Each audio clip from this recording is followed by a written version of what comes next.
Thomas McLean is known to many at Bucknell as the program's greatest track and field athlete.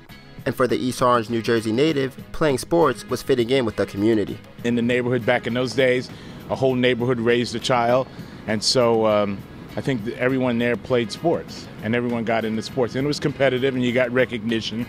So I think that's what really got me into it. McLean was recruited to Bucknell for his basketball prowess and played 2 seasons for former head coach Jim Valvano. But when Valvano departed for Iona, McLean turned his attention to track and field.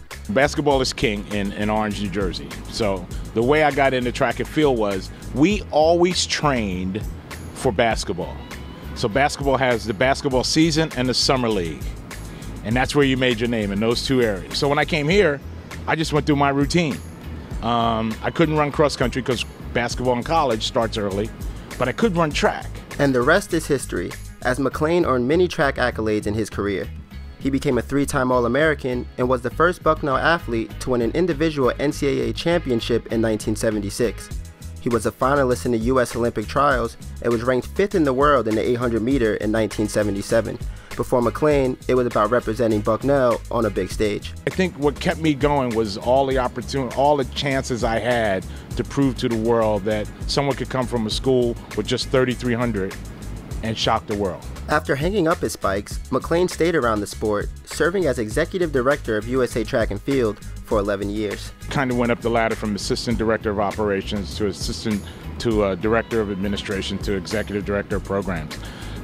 Each of those positions afforded me an opportunity to deal more with younger people, as well as elite athletes, as well as putting on events and forecasting our future as well. McLean recently returned to his alma mater to speak to current student athletes, something head coach Kevin Donner truly appreciated. Thomas McLean is like royalty around here. Everyone has heard of Thomas McLean, and he might arguably be the greatest athlete in the modern era of Bucknell University. The part I love about coming back to Bucknell is the fact that the tradition of Art Goulden, Frank Carroll, Glenn McLaughlin, all those guys, the tradition that we laid down is still being carried through. When I came back here and I had the opportunity to speak to people, I think the one thing I wanted to get across to them was if the tradition that we've established, they can continue.